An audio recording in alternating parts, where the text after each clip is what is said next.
Bonjour à tous et bienvenue pour cet épisode consacré aux éphémérides du 5 juin au 5 juillet 2020. Éphémérides, comme son nom l'indique, nous nous intéressons aux phénomènes éphémères qui peuvent être observés dans le ciel. Nous allons donc parler des phases de la Lune déjà, qui vont nous déterminer les périodes propices à l'observation du ciel profond ou des périodes plutôt à consacrer à l'observation planétaire et en particulier lunaire. Nous allons parler de l'observabilité des planètes, quelle planète est observable quand et où. Nous allons parler bien sûr de l'observation de la Lune et des détails lunaires en nous appuyant notamment sur les épisodes de Laurent Oumar de la chaîne 70900, l'astronomie à la lunette. Nous allons parler de l'observation planétaire et donc de quelques conjonctions et aussi oppositions d'astéroïdes observables donc sur cette période de 4 semaines. Nous allons nous intéresser aux phénomènes atmosphériques, mais qui ont effectivement un lien quand même avec l'astronomie. Nous allons parler bien évidemment en fait des étoiles filantes et des nuages noctulescents qui ont un lien effectivement aussi avec l'espace, puisque ce sont des nuages de glace qui se font autour des poussières provenant de l'espace et notamment des poussières d'étoiles filantes. Nous allons parler aussi un petit peu de science avec le solstice d'été et puis l'aphélie de la Terre vis-à-vis du Soleil. Enfin, nous terminerons avec l'observation de l'ISS et des satellites artificiels, comme à chaque fois. Et c'est maintenant sur la chaîne Astro.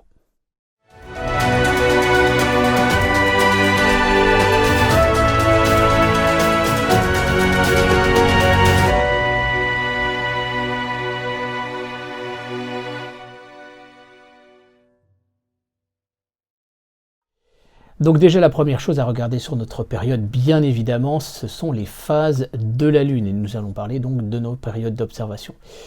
Donc vous connaissez, maintenant vous commencez à avoir l'habitude de ces épisodes d'éphémérides à partir de ce tableau Excel que vous allez pouvoir télécharger bien évidemment dans la description. Ce que nous pouvons remarquer bien évidemment, c'est que nous attaquons à chaque fois à partir de la pleine Lune, période très défavorable pour l'observation du ciel profond bien sûr, mais à partir du moment où on arrive sur le premier quartier, ce qui va déjà être le cas sur le week-end donc du samedi 13 et 14, dimanche 14 juin, et bien là à ce moment-là on a déjà quelques heures avant le lever de la Lune pour pouvoir faire de l'observation donc du ciel profond. N'oubliez pas non plus que nous approchons du solstice d'été, ce qui signifie que la Lune se retrouve très très basse en déclinaison et donc même si elle est levée, elle est quand même un petit peu moins gênante que ça ne peut être le cas en d'autres périodes de l'année. Ensuite, bien évidemment, sur les week-ends du vendredi 19 au soir, samedi 20 au soir, et bien là, effectivement, nous sommes très proches de la nouvelle lune puisqu'elle a lieu le dimanche 21 au matin avec une éclipse annulaire. Nous avons commencé en fait cette période avec l'éclipse pénombrale donc du vendredi 5 au soir. Éclipse pénombrale, j'avais donc fait un petit épisode dédié. Bon, bien évidemment, la météo ne nous a pas aidé, mais il fallait quand même pouvoir vous prévenir spécifiquement par rapport à cet événement-là. Donc dimanche 21, il y a une éclipse annulaire de soleil visible en Asie. Elle sera donc visible sur différents flux sur internet de la NASA par exemple. Voilà, je ne sais pas vous dire si on fera un live pour simplement le commenter et puis voilà, répondre à vos questions et partager ensemble ou pas. Mais en tant que tel, voilà, dimanche 21 au matin, éclipse annulaire de soleil. Et enfin, on terminera la période avec la pleine lune du 5 juillet. Là encore, éclipse pénombrale, mais cette fois qui ne sera pas visible non plus pour l'Europe. Donc là-dessus, bien évidemment, notre période d'observation du ciel profond, elle va être clairement sur les week-ends. Donc vendredi 12, samedi 13 et vendredi 19, samedi 20, même si bien évidemment, nous sommes à une période de l'année où les nuits sont très très courtes et même pour ceux qui habitent le plus au nord de la France, eh bien, nous ne sommes même pas sur une vraie nuit astronomique. Nous sommes pendant toute la nuit en fait sur du crépuscule nautique, à savoir donc que le soleil se trouve entre moins 12 et moins 18 degrés en dessous de l'horizon. Donc à partir de ce moment-là, bien évidemment, c'est pas la meilleure période de l'année pour faire du ciel profond, quoique quand la météo le veut bien évidemment, ça vaut quand même le coup de sortir parce qu'il fait quand même un petit peu moins frais que sur les mois précédents. Donc on va continuer maintenant avec l'observabilité des planètes, avec ces deux fichiers que vous voyez du site astrophiles.net. On remarque que Vénus, bien évidemment, a passé sa conjonction inférieure, donc elle est passée devant le Soleil, et elle va aller maintenant sur donc son élongation ouest, c'est-à-dire visible au matin. Mais nous allons voir qu'elle ne sera pas forcément très très haute. Elle va nous montrer donc bien évidemment un fin croissant, comme c'était le cas sur la fin de l'élongation est que nous venons d'avoir ces derniers mois. Concernant les autres planètes, on remarque que Mars, progressivement, son diamètre apparent continue d'augmenter. Jupiter et Saturne, là aussi, ça augmente encore un petit peu, mais c'est pas non plus très très probant. Concernant Mercure, nous avons eu son élongation est, où elle était magnifiquement visible, et je crois que beaucoup d'entre vous avaient pu l'observer donc à la suite de mon épisode un petit peu tutoriel pour vous dire, voilà, essayez de chercher Mercure actuellement, ça vaut le coup. Donc là, Mercure, c'est la fin. Elle va passer là aussi sa conjonction inférieure devant le Soleil, et elle va être de nouveau visible au petit matin, mais là aussi très très basse, comme nous allons le voir.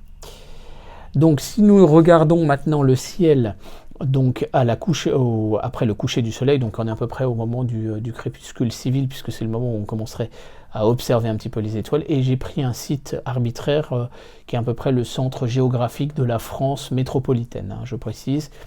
Donc on est plus ou moins, je crois, dans l'Allier ou quelque chose comme ça. Donc on voit qu'on a encore Mercure qui est visible ici, et vous allez voir qu'elle va progressivement replonger vers le Soleil, donc le 6, alors voilà, donc ça c'était le 5, voilà, à partir du 7, regardez, là on voit assez clairement qu'elle commence. Donc on est vraiment sur le week-end, donc du vendredi 12, samedi 13, ça va être la fin pour Mercure. Et on voit que les constellations continuent de se coucher au fur et à mesure à heure égale. On voit la Lune qui est montante à partir donc du 21, puisque le 21 au matin, nous avions cette éclipse annulaire. Et donc la Lune commence à croître. On voit bien sûr la constellation du Cancer ici, c'est pas le crabe, hein. La constellation du Lion ici. Et on n'a pas d'autres planètes visibles le soir très très clairement pendant toute la période. Au milieu de la nuit, donc j'ai pris 2 heures arbitrairement, même si c'est pas tout à fait exactement le milieu de la nuit. On a bien sûr la pleine lune le 5 le 5 au petit matin.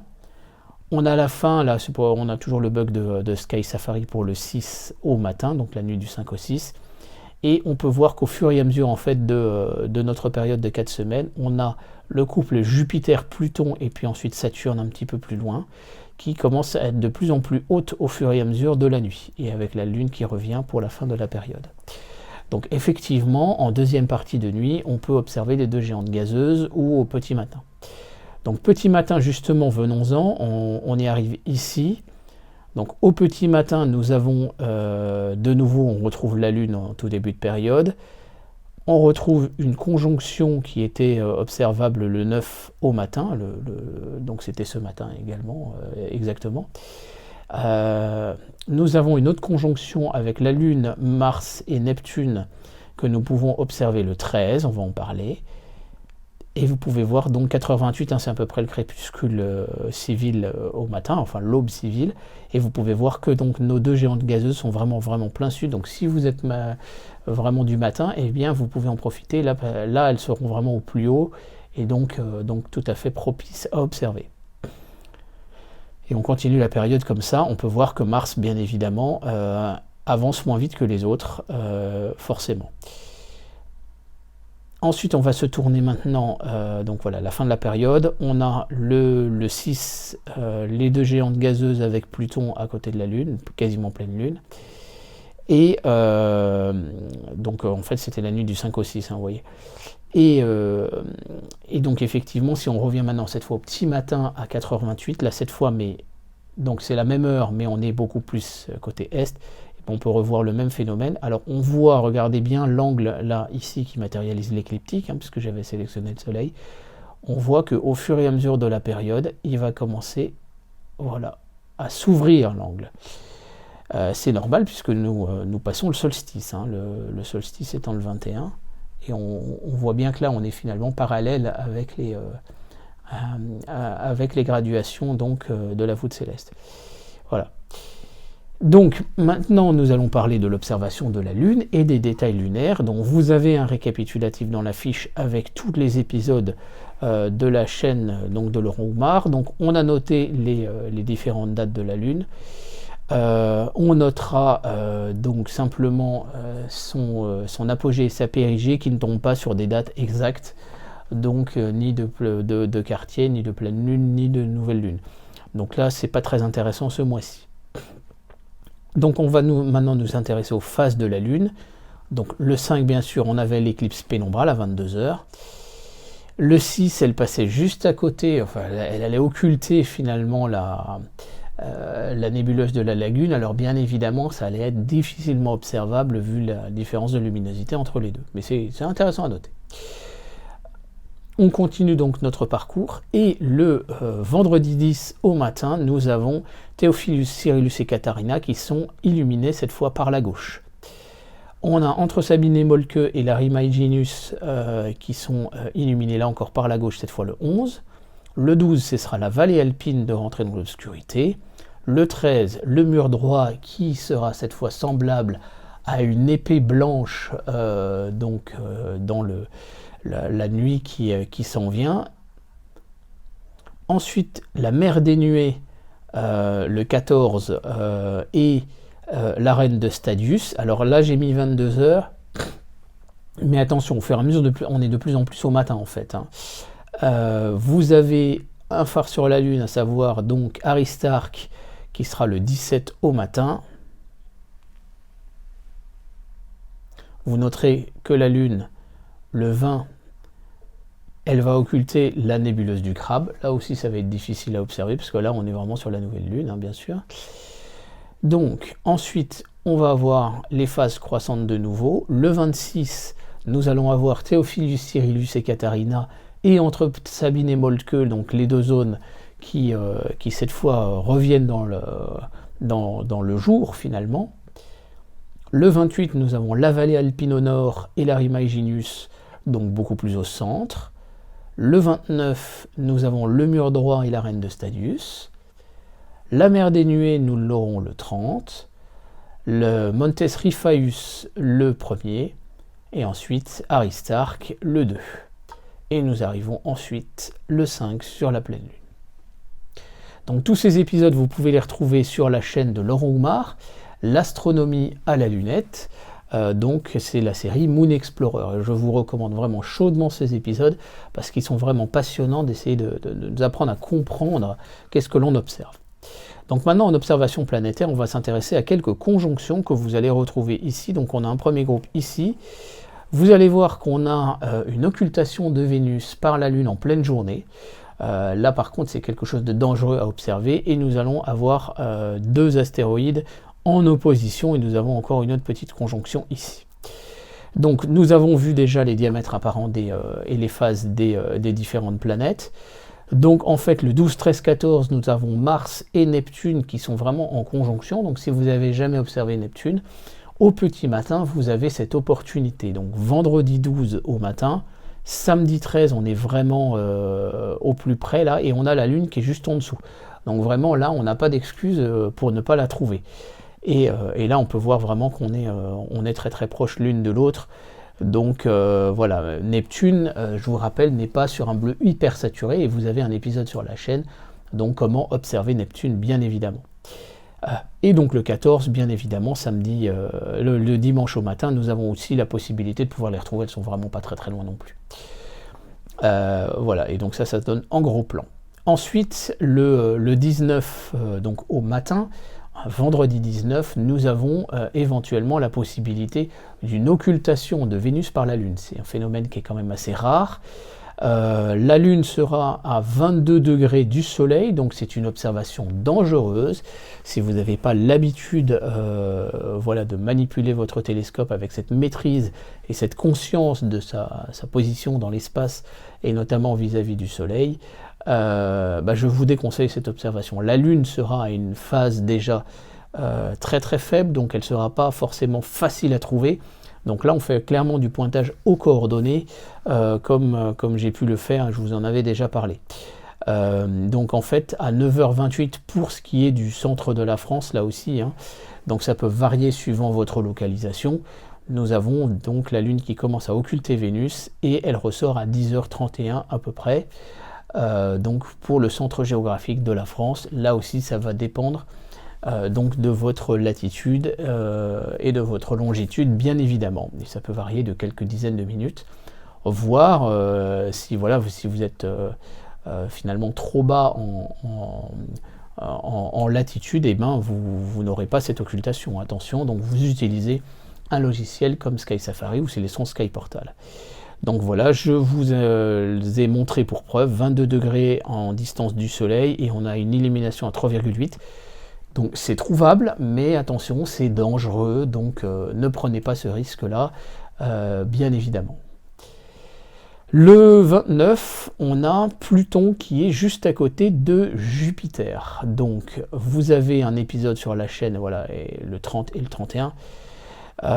Donc bien évidemment, on peut le faire 1 ou 2 jours avant aussi, hein. Donc cette conjonction entre Jupiter et Pluton, ça arrive de temps en temps. Pluton, elle est très difficile à trouver. Là, ça peut être une bonne aide. Voilà, éventuellement, vous faites des photos avec... donc là, Pluton, vous avez un épisode dessus. Il faut faire des temps de pause quand même assez longs, puisqu'elle est de magnitude 13 à 14 à peu près.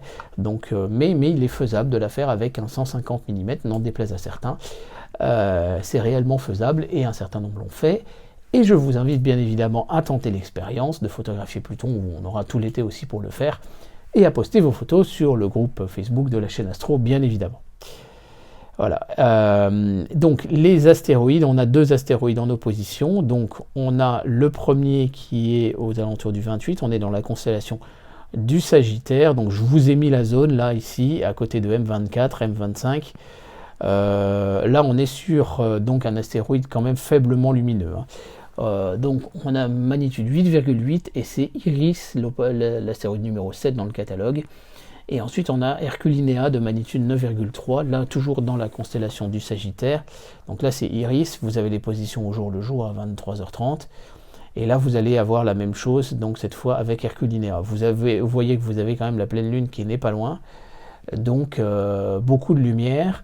Et on est sur une zone où on est quand même assez proche du centre de la Voie lactée, donc il y a énormément, voilà, le Sagittaire là, et notre astéroïde est ici, donc il y a énormément d'étoiles qui ont la même magnitude. Le seul moyen de pouvoir faire cette détection, c'est de le faire par principe de différence. Voilà. Les phénomènes atmosphériques, on en a 2 à noter. Donc en étoile filante, on a donc l'essaim donc du Bouvier, les bootides de juin. Donc le radius, voilà, se situe juste à côté de la constellation du Bouvier. Alors attention, puisqu'on a la Lune qui n'est pas loin, donc il vaut mieux essayer de faire ça le 24, 25, 26, mais pas trop après, puisque la Lune va devenir vraiment de plus en plus lumineuse juste à côté. Et donc, bien évidemment, le radian est ici, donc ça va illuminer tout le ciel du sud vers le nord. Les nuages noctulescents est un autre phénomène que l'on peut observer pendant tout le mois de juin l'année dernière. Donc là, vous avez des photos et vous avez un petit live sur la chaîne que j'avais fait le 21 juin. Donc cette année, j'ai un meilleur appareil photo numérique maintenant avec le Samyang 14 et le A7R2. J'ai aussi un nouvel iPhone que j'ai acheté pour pouvoir avoir une meilleure qualité d'image aussi sur la chaîne. Et donc, j'espère pouvoir, à l'occasion, vous remontrer. Donc vous voyez que ce sont des nuages de glace à 70-80 km d'altitude qui sont illuminés de façon rasante par le soleil. Et donc ils peuvent être visibles jusqu'à très tardivement dans la nuit, à une heure où normalement on ne voit absolument plus rien. Le moyen d'être certain que ce soit ça et pas des cirrus, c'est qu'au moment où le soleil se couche, vous regardez donc vers le nord, nord-ouest, nord-est, et vous n'avez absolument aucun nuage. Et une fois que le soleil a continué à descendre sous l'horizon, là à ce moment-là ils apparaissent. Et là vous avez la preuve que ce sont des noctulescents, donc la couleur est plutôt bleue au début et ensuite devient beaucoup plus argentée à mesure que le soleil continue à descendre et bien sûr la zone devient de plus en plus proche de l'horizon. Si jamais vous voyez ça, postez absolument un message avec une photo sur le groupe Facebook de la chaîne Astro, mais aussi d'autres. Il y a un groupe qui est spécialement dédié justement à l'observation de ces phénomènes sur Facebook, hein, qui peut vous alerter aussi. Parce que quand il y aura le phénomène, il sera probablement observable depuis toute la France, comme c'était le cas le 21 juin 2019. Et c'est vraiment très spectaculaire. On voit les volutes qui évoluent de minute en minute, c'est magnifique.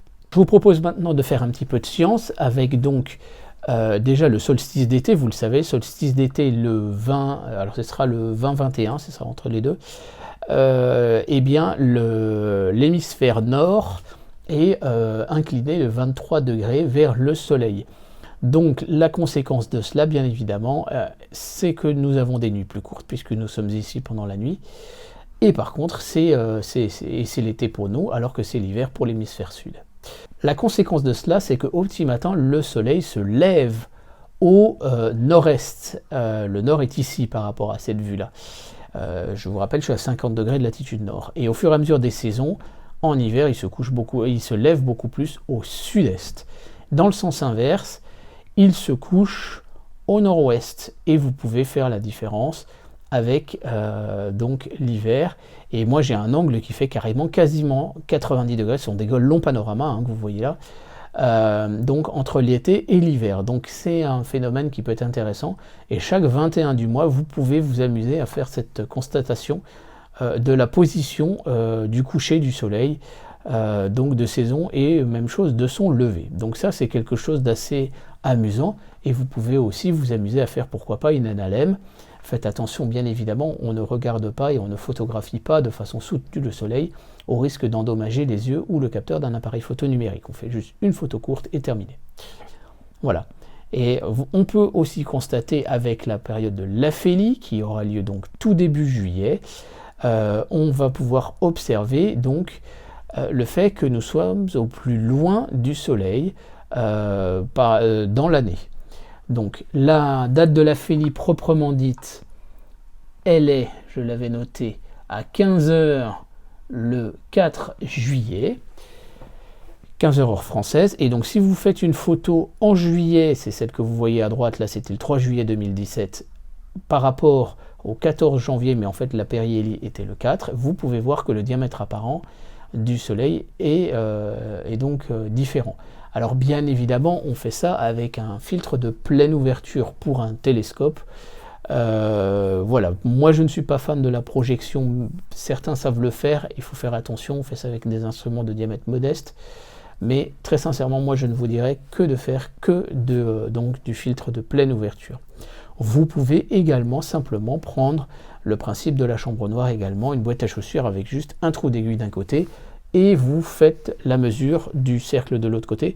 Par contre, il faut quand même avoir une longue distance si vous voulez avoir suffisamment de précision pour faire la mesure. Ensuite, on fera la même chose avec la Lune, donc entre l'apogée et la périgée, et à ce moment-là, quand on superpose notre ensemble, donc avec nos quatre différentes distances, hein, la Lune étant au plus proche et au plus loin de la Terre, et pareil la Terre vis-à-vis du Soleil, eh bien on peut constater donc que quand la Lune est à son apogée, à son plus petit, vous aurez systématiquement une éclipse annulaire. Dans le sens inverse, si elle est à sa périgée, vous aurez systématiquement une éclipse totale. Donc c'est la Lune qui détermine si votre éclipse est annulaire ou totale, et ce n'est pas le Soleil véritablement, même si le Soleil a un petit impact. Et donc voilà l'éclipse annulaire telle qu'on pourra l'observer, et donc ça va être le cas le 21 au matin. On va terminer maintenant avec les observations des satellites artificiels. Donc pour l'ISS sur la période, elle est de jour en fait pendant quasiment tout le mois de juin. Donc il y a des possibilités de transit solaire de l'ISS. Vous en avez un sur la chaîne, une vidéo sur la chaîne que j'avais faite. Après ça, elle sera vraiment visible au tout petit matin. Voilà, donc c'est pas la meilleure période pour l'observer. Par contre, au mois de juillet, elle sera de nouveau visible de nuit, et comme on n'est pas loin du solstice d'été, elle sera visible plusieurs fois pendant la nuit, et là des opportunités de pouvoir la photographier à nouveau en haute définition. Voilà, je vous remercie donc de votre attention, j'espère que cet épisode vous aura plu. Vous retrouvez la fiche descriptive à télécharger dans la description. N'hésitez pas à partager cet épisode autour de vous, à partager aussi vos observations sur le groupe Astro de la chaîne Astro, donc le groupe Facebook de la chaîne Astro. J'en profite pour lancer un petit appel, à savoir que vous avez remarqué que ça fait longtemps que je n'ai pas sorti d'épisode vos photos du mois. Donc j'ai quasiment terminé de récupérer toutes les photos du mois de mars, et il y a plus de 150 photos sur à peu près 120 à 130 posts. Donc ça prend un temps absolument considérable quand on est tout seul pour pouvoir faire ce travail, et c'est pour moi très important de montrer vos photos, d'abord pour vous en féliciter, pour encourager chacun, puisque en dessous je mets aussi le setup qui a été utilisé, et ça permet de vous dire ah bah oui, j'ai le même télescope, donc je devrais pouvoir faire à peu près ce type de photos. Bien évidemment, tout le monde ne s'appelle pas Camille Collomb ou Guillaume Lemouilic de la chaîne Astronaute, etc. Ou Ludo de la chaîne Pause Longue, bien sûr. Donc là-dessus, l'objectif, c'est de vous encourager en vous disant c'est pas parce que d'autres font des super photos quasiment Hubble que je ne peux pas me lancer dans l'astrophoto. Donc c'est pour moi important de montrer vos photos. Le seul problème, c'est que ça prend un temps monstrueux, et vous comprenez que ma plus-value, c'est aussi de vous sortir un certain nombre de tutoriels, un maximum de tutoriels sur la chaîne, et que ces tutoriels prennent du temps à préparer, et donc en conséquence, j'ai pris beaucoup de retard dessus. Donc je lance un appel pour vous demander si vous n'auriez pas quelques heures à me consacrer chaque mois, 1 à 2 heures à peu près, et l'idéal ce serait d'avoir 6 à 8 personnes pour le faire. Le premier prend les photos du 1 au 5, le deuxième du 6 au 10, etc. Donc ça fait beaucoup moins de travail bien évidemment, et donc de récupérer ces photos et de m'écrire le texte en bas de page, donc à chaque fois c'est le nom de l'auteur, la cible, avec des tirets, l'imageur, plus filtre, plus télescope, sur la monture. Voilà, et ça permet donc avec ça de pouvoir comparer un petit peu les setups, et je pense que c'est intéressant. Donc j'aurai besoin de votre aide. Si c'est le cas, contactez-moi. Donc je vais ouvrir un petit message sur le groupe Facebook de la chaîne Astro en disant voilà, appel à votre contribution, de façon à ce que vous puissiez me dire ok, je suis prêt à t'aider pour ça, et ça va me permettre de gagner énormément de temps et de rattraper le retard finalement. Donc puisque mars j'ai quasiment terminé, mais il y a avril, mai à faire, et ça va nous permettre de nous faire 3 très belles vidéos avec toutes vos photos. Voilà, et donc d'avance je vous remercie pour cette aide-là qui est importante. Voilà, donc n'hésitez pas à soutenir la chaîne en quelques clics, je vous remercie beaucoup, et je vous dis surtout à très bientôt sur la chaîne Astro. Je vous souhaite de magnifiques observations, et à très bientôt sur la chaîne Astro. Merci, au revoir.